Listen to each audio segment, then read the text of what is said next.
ناظرین اس سیگمنٹ میں ہمارا ساتھ دیں گے پاکستان کے صف اول کے قانون داں محترم اعتزاز احسن صاحب۔ اعتزاز صاحب بہت شکریہ اپنا قیمتی وقت دینے کا۔ آج ہم نے دیکھا کہ جی پارلیمنٹ نے الیکشن ایکٹ 2017 کو جو ہے منظور کر لیا، اس کا کیا مقصد ہے اور اس ترمیم کے بعد آپ کیا سمجھتے ہیں کہ انتخابی جو عمل ہے پاکستان میں زیادہ صاف و شفاف ہو جائے گا؟ کس نظر سے دیکھ رہے ہیں آپ؟ دیکھیں یہ تو کوئی بحث اب ایسی چل رہی ہے اور کچھ معاملات اتنے میرا خیال بگڑ گئے اور اس میں کس میں منظم ہونا ہے، کس میں بچنا ہے، یہ معاملہ اب اس پہ آ گیا۔ کیونکہ آپ دیکھیں یہ اس کے پس منظر کو یہ نہ صرف سمجھیں کہ پارلیمنٹ نے قانون پاس کر لیا ہے اور وہ اس کے بعد بس بات ختم ہو رہی ہے۔ آپ اس کو پس منظر میں دوسری طرف سے دیکھیں کہ دو جج ہیں، وہ ایک ججمنٹ دے رہے ہیں اور وہ ایسی ججمنٹ ہے جو جس کی حکومت کو ضرورت ہے۔ اب وہ ججمنٹ دو جج دے رہے ہیں اور it will be called the dissenting judgment, یعنی اختلافی رائے۔ اختلاف کس کے ساتھ، کس رائے کے ساتھ؟ وہ رائے ابھی آئی نہیں، وہ رائے تو ابھی آئی نہیں، وہ رائے تو آئے گی جب جج صاحبان باقی 11 ہیں، کم از کم ان میں 8 اور باقی 3 بھی ان سے متفق نہیں ہیں۔ یہ دراصل ججمنٹ تھی ہی 11-2 کی اور 8 نے تو کہا کہ فل اور یہ آپ سیٹیں دے دیں سنی اتحاد کونسل کو، سوری پی ٹی آئی کو چلی۔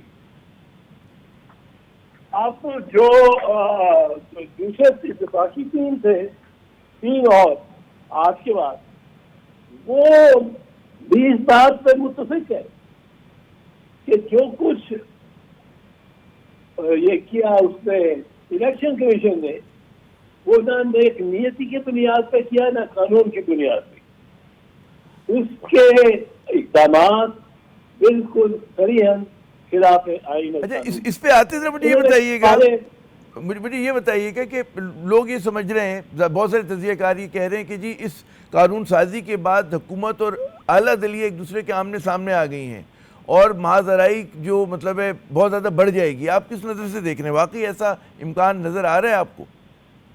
امکان تو نظر آ رہا ہے، اب تو آ رہا ہے، اور اس میں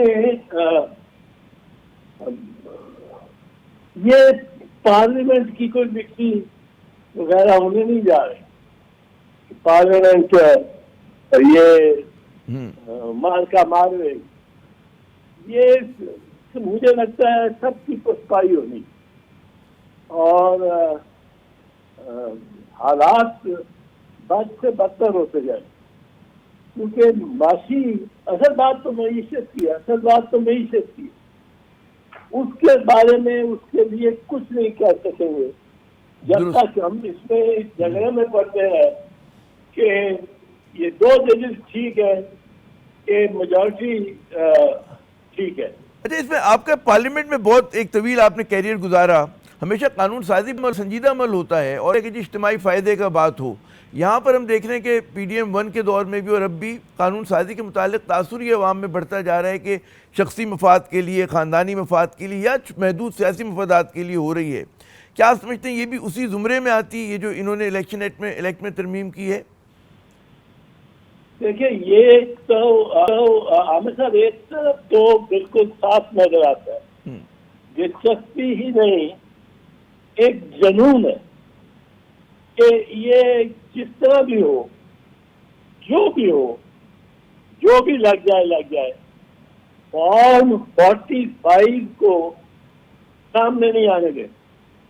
یہ گیم اصل میں فارم 45 پہ چلتی ہے اور اصل اس کے پیچھے محرکات ہر طرف سے کہ نون پنجے منتخب ہوئے جتنے ایم این ایز اور ایم پی ایز ہیں، ان تقریباً سب کی سب کے پیچھے ایک ان کے ذہن میں دفنائی ہوئی ایک لاش ہے اور وہ ہے فارم 45۔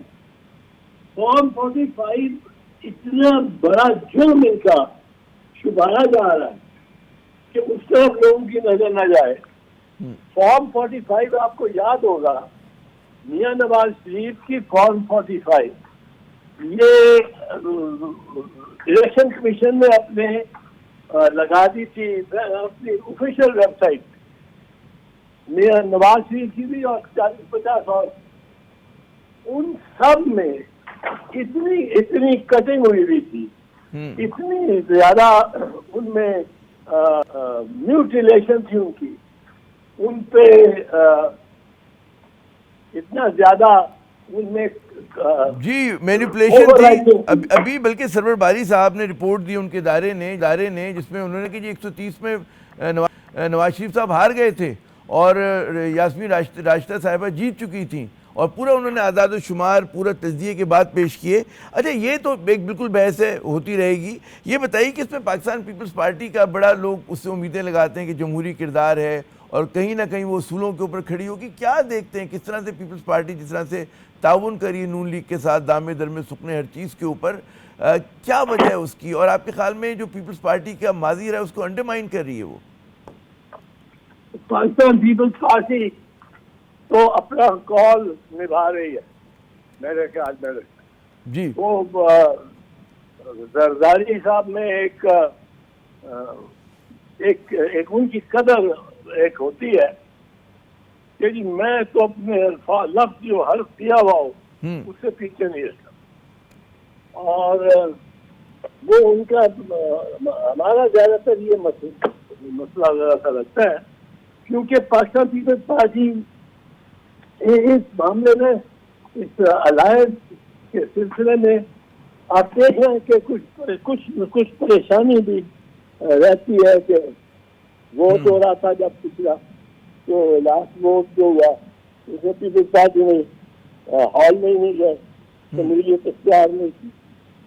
تو یہ ذرا ایک مسئلہ پیپلز پارٹی تضاد ہے, پیپلز پارٹی کے عمل میں, پالیسی میں, سوچ میں تضاد نظر آ رہا ہے. اچھا یہ جو ترمیم ہے الیکشن ایکٹ میں, اس کا اطلاق جو ہے ماضی سے ہو رہا ہے, کیا یہ اتنا ہی آسان ہے, یا آئین کی اسپرٹ روح کے بالکل اس کے حساب سے ٹھیک بیٹھتا ہے کہ جی آپ جو ہے پیچھے جا کے گول پوسٹ کو تبدیل کر لیں, اس میں تبدیلی لے کر آ جائیں؟ کیا یہ ایک درست وہ ہے, آئین کی اسپرٹ کے مطابق ہے یہ چیز؟ دیکھیں عامر صاحب جی, اگر آپ نے کوئی سپریم کورٹ کی ججمنٹ کو تلف کرنا ہو, ریورس کرنا ہو, تو پارلیمنٹ کے لیے ضروری ہے کہ وہ کانسٹیٹیوشن کو امینڈ کرے. لا کے ذریعے نہیں کر سکتے, notwithstanding any judgment of the supreme court اور دی ہائی کورٹ. اچھا, یہ سپریم کورٹ کا ورڈ از دی کانسٹیٹیوشن. اب اس میں یہ بحث چلتی رہے گی, اور یہ بحث اس وقت تک چل رہی ہے کہ مرغی پہلے آئی کہ انڈا. تو یہ اثر انداز نہیں ہوگا اعتراض صاحب؟ کہنے کا مقصد یہ کہ یہ جو انہوں نے لا میں تبدیلی کی ہے یہ سپریم کورٹ کے فیصلے پہ اثر انداز نہیں ہوگی اصولی طور پہ, آئینی طور پہ؟ یہی میں عرض کر رہا ہوں جی کہ اثر انداز نہیں ہو سکتی. اور اس حد تک یہ جو لا منسٹر صاحب کہتے ہیں کہ میں اللہ کے ناموں کے نیچے کھڑا ہو کے یہ کہہ رہا ہوں کہ جو ہم کر رہے ہیں بالکل آئینی ہے, وہ اتنی بات بڑی نہیں کرنی چاہیے, کیونکہ کانسٹیٹیوشن کی انٹرپریٹیشن جو سپریم کورٹ دیتا ہے وہ ایک highest interpretation, that is the law. That is the law. بہت شکریہ اعتراض صاحب, آپ نے اپنا قیمتی وقت دیا.